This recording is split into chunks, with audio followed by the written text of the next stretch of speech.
If you're a diehard Browns fan and love breaking down the game like we do, hit that subscribe button and turn on the bell so you never miss a blitz.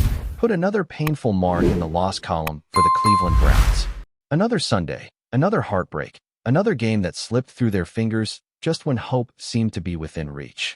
You could almost hear the collective groan from the Cleveland faithful echoing across the Atlantic as the Browns dropped their fourth game of the season, this time on the grand stage of Tottenham Hotspur Stadium in London. But if there's one thing Myles Garrett made clear after the game, it's that he's not dwelling on this one. The Browns' defensive leader, their emotional core, their voice in the locker room, wants the team to move forward, to shake off the sting and focus on what's next. Always confident that you can bring it back, Garrett said post-game, his tone calm, but his eyes carrying that unmistakable fire. You don't look too far ahead or look behind you. You just have to look at the next opponent and figure out how you can win that one. It was classic Myles, measured, accountable, and relentlessly forward-thinking, even after a game that tested every bit of that mindset. This wasn't just another regular loss.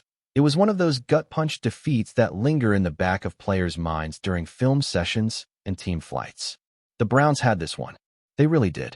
For most of the afternoon, Cleveland controlled the tempo. Their defense looked dominant. Their ground game was churning up yards, and rookie quarterback Dillon Gabriel, making his first career NFL start, was managing the offense with poise. The Vikings, led by Carson Wentz, never looked fully comfortable, at least not until it mattered most. The scoreline sat tight, within 3 points heading into the fourth quarter, and that's when everything began to unravel. Cleveland's offense sputtered at the wrong time. Their defense got worn down just enough, and the Vikings seized the moment. It wasn't a blowout, but it was the kind of loss that feels like it. The turning point came on a 10-play, 80-yard drive orchestrated by Wentz, a man whose career has been through every twist imaginable. He looked rejuvenated out there, hitting quick passes, using play action, and even scrambling when needed. That final 12-yard touchdown throw with just under 3 minutes left on the clock sealed the deal and drained what little energy the Browns had left. You could see the frustration in Garrett's body language as the defense walked off the field. But when the cameras found him after the game, he didn't lash out, didn't point fingers. Instead, he distilled the moment into one simple truth. Just got to close it out. Frustration doesn't matter, results do. That's the essence of leadership, acknowledging the disappointment without letting it take root. Dillon Gabriel's performance, though not flashy, was solid enough to earn respect. Completing 19 of 33 passes for 190 yards and 2 touchdowns, the rookie looked like someone who belonged. He didn't light up the stat sheet, but he didn't crumble either. He played within himself, stayed composed, and gave his team a chance. That's more than you can usually ask for from a young quarterback starting his first NFL game on foreign soil. Myles Garrett noticed that too, and he wasn't shy in his praise. He looked like he usually does, Garrett said. Composed, making the plays that we know he can make. He put us in position to win. We have to help ourselves out. It's telling that the team's veteran star isn't laying the blame on the new kid. Instead, he's calling out the collective need for improvement. That's the culture Garrett is trying to build, a team that owns its mistakes together. Running back Quinshon Judkins also turned in an impressive performance, rushing for 110 yards on 23 carries. He looked explosive, patient when needed, and aggressive at the line of scrimmage. At one point, he broke off a long run that electrified the Browns' sideline, only for it to be wiped out by a holding penalty. And that, unfortunately, was the story of the game. The Browns couldn't get out of their own way. Penalty flags at crucial moments, missed third-down conversions, and drives that fizzled just when they were gaining momentum. It was all too familiar. By the end of the day, the Browns punted the ball 8 times and went a miserable 3-4, 15 on third down. No team wins with those numbers. No matter how good your defense is, if your offense can't sustain drives, eventually something cracks. And yet, the defense did its part, again. Myles Garrett and the Browns' defensive front looked fierce. They held Minnesota to just 97 rushing yards total, forced 2 fumbles, and applied consistent pressure on Wentz throughout the game. Garrett himself recorded several key stops, including one that had the crowd roaring late in the third quarter. Wentz tried to roll out on a 3rd and long, thinking he could beat Garrett to the edge and pick up the first down with his legs. But Garrett wasn't having it. Like a heat-seeking missile, he chased Wentz down and tackled him short, forcing the Vikings to punt. It was one of those classic Garrett moments. Explosive, athletic, dominant. Plays like that remind everyone why he's been named a Pro Bowler 6 times and why his name was etched into the Defensive Player of the Year trophy not long ago. Even with the loss, Garrett's individual performance continues to be elite. Through the early stretch of the 2025 campaign, he's already tallied 21 tackles, 8 tackles for loss, and 8 quarterback hits. Those are monster numbers by any standard, but Garrett isn't a stats guy. He's a culture guy. He knows that numbers don't mean much when the scoreboard doesn't tilt your way. What he wants more than anything is to see this Browns team mature, to turn those near wins into real ones. He's seen this movie before. The Browns play tough, fight hard, hang around, but somehow, the final moments go sideways. Garrett's mission this season is to change that narrative. You can tell the frustration is simmering beneath the surface, not in a toxic way, but in that enough is enough kind of way. Garrett's leadership isn't about fiery locker room speeches or finger-pointing. It's about accountability and focus. He's the kind of guy who leads by example, who puts in the extra reps after practice, who calls out teammates not to shame them, but to make them better. And when he says, "We just have to close it out," that's not just a soundbite. It's a message to every unit on the team. The Browns' defense has held up its end of the bargain for most of the season, ranking among the league's best in total defense and turnovers forced. But football isn't a one-sided game. Garrett knows that for this team to become a contender, the offense has to find its rhythm, and the discipline has to tighten up. There's something poetic about this Browns team playing in London. It was supposed to be a fresh start, a change of scenery, maybe even a spark to turn the season around. And for most of the game, it felt like that might actually happen. But by the end, it was another lesson learned the hard way. You could see it in the faces of the players walking off the field. Disappointment, sure, but also resolve. They know this isn't a lost cause. It's just another obstacle in a long season. And for someone like Garrett, whose career has been marked by both personal excellence and team frustration, it's another reminder that success in the NFL isn't just about talent, it's about resilience. Next week, the Browns head into Pittsburgh to face the Steelers in what will undoubtedly be a brutal AFC North showdown. The game is set for October 12th, a 1 p.m. kickoff that already feels like a crossroads moment for this team. The focus now turns to getting Dillon Gabriel more comfortable as the starting quarterback, refining the play calling, and cutting down on those mental mistakes that have cost them so many drives. Garrett will be there, anchoring that defense, chasing down quarterbacks, and setting the tone. He's not giving up, and he doesn't want anyone else to either. "You don't look behind you," he said. "That's the mantra now. Forget the past. Learn from it, but don't live in it." For the Cleveland Browns, this season isn't over, not by a long shot. They've shown flashes of greatness, flashes of the team they could be if everything finally clicks. The defense is elite. The offense has potential, even with a rookie at the helm. The question now is whether they can turn those flashes into full games, those moments of brilliance into wins. Myles Garrett believes they can. His words, his tone, his energy, they all point to a man who still believes this story isn't finished. Because in the end, that's what keeps teams like Cleveland alive, belief. Belief that the next Sunday might finally be the one that changes everything. Enjoying the content so far? Smash that like button and drop your take in the comments. We want to hear what you think about the Browns this season. Something wild is unfolding right now in Cleveland, and honestly, the entire NFL world is buzzing. It's one of those moments where you can almost feel the air shift, the kind of story that goes from whispers on social media to a full-blown storm in a matter of hours.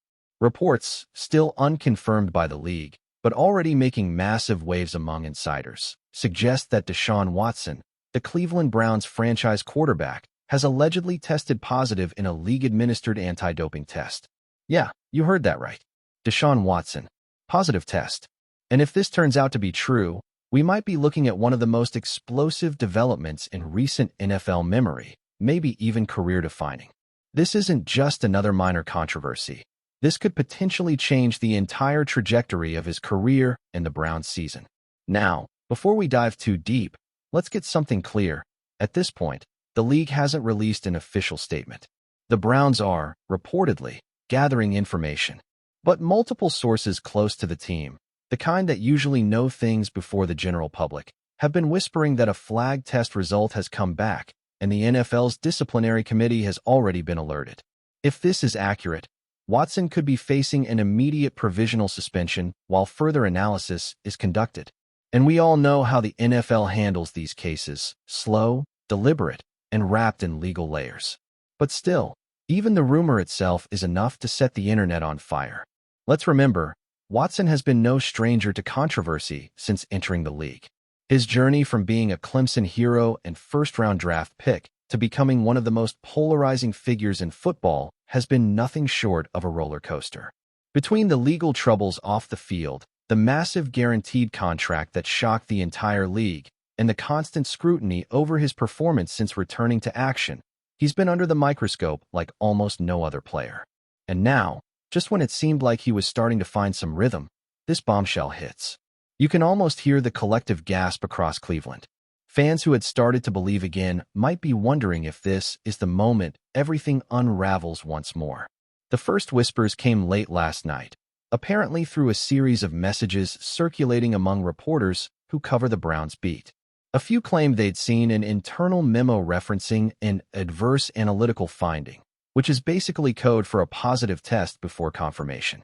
The substance in question hasn't been publicly identified, and that's key, because the NFL's policy differentiates between performance-enhancing drugs, recreational substances, and even certain medications that can trigger false positives.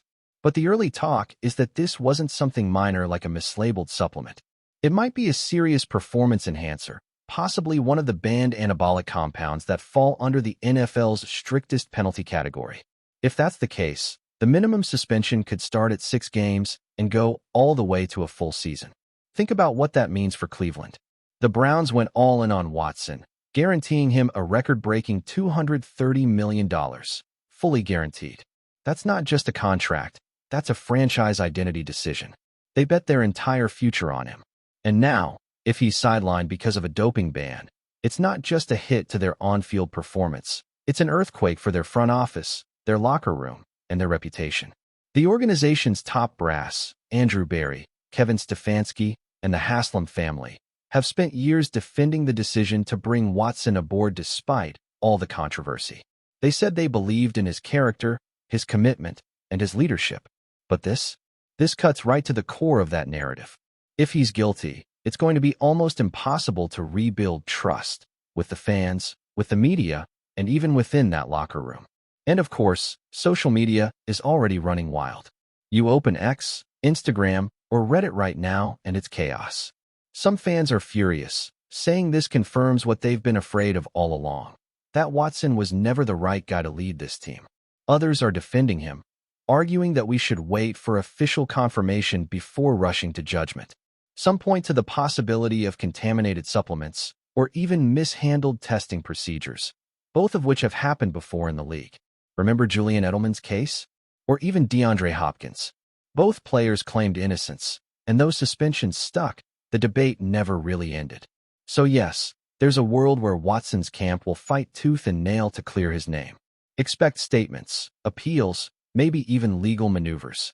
But in the court of public opinion, that damage starts the moment the rumor surfaces. Once people hear positive test, it sticks. If this turns out to be true, the NFL's disciplinary process will move fast. The standard protocol involves a B-sample test to confirm the result. If the B-sample also tests positive, the player is formally notified and given a chance to appeal.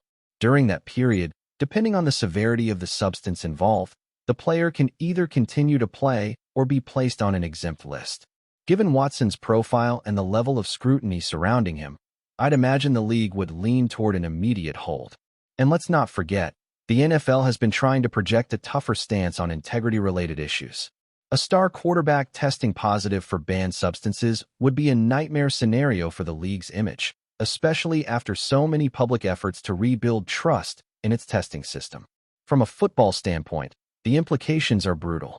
The Browns' offense was just beginning to gel around Watson's playmaking ability.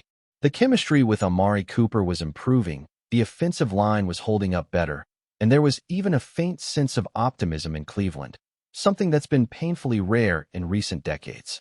Now, if Watson's pulled from the lineup, The team might have to rely on their backup options, likely Dorian Thompson-Robinson or a mid-season signing. That would completely shift their offensive identity. Suddenly, that playoff push everyone was whispering about could turn into a desperate scramble just to stay relevant in a brutally competitive AFC North. You also have to think about the human side of this. For Watson himself, this would be devastating.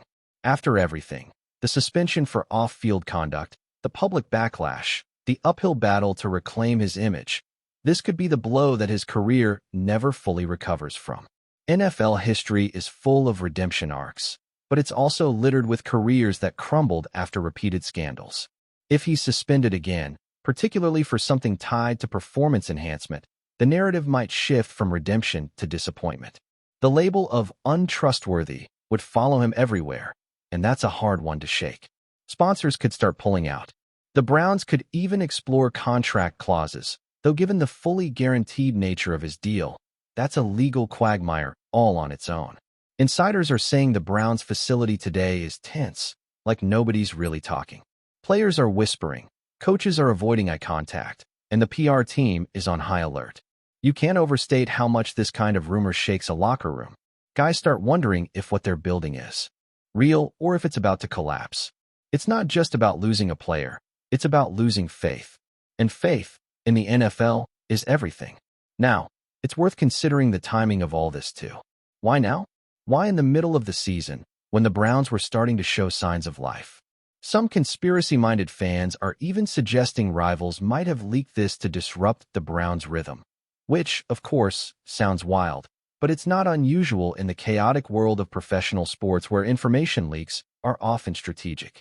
Maybe someone inside the organization got word before it was supposed to go public. Maybe a journalist got hold of an internal report and decided to run with it. Whatever the case, the timing couldn't be worse for Watson or for Cleveland's front office. If this all holds true, we're going to see the story dominate headlines for weeks. It'll become the central talking point on every sports show, from First Take to Undisputed, and every fan podcast in between. Everyone's going to have an opinion, and most of them won't be kind. The Browns will have to make a statement soon, and when they do, the wording will be everything. If they sound defensive, people will assume guilt. If they sound cautious, people will assume they're bracing for confirmation. It's a lose-lose situation until the facts are officially out. And then, of course, there's the ripple effect. What happens to the rest of the team's morale? How does Kevin Stefanski manage this distraction? Does the front office start regretting the long-term commitment to Watson? And what message does this send to the rest of the league? Because whether fair or not, these kinds of moments redefine careers and reshape narratives.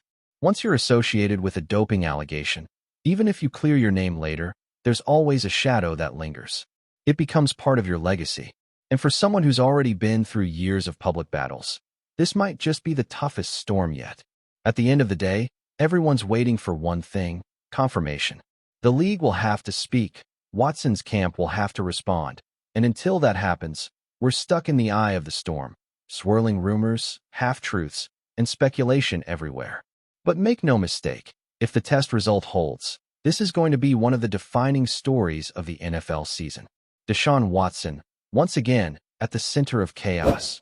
Only this time, it's not about off-field behavior or contract drama. It's about integrity on the field, and in the NFL, that's sacred ground. Thanks for riding with us on another Browns Blitz.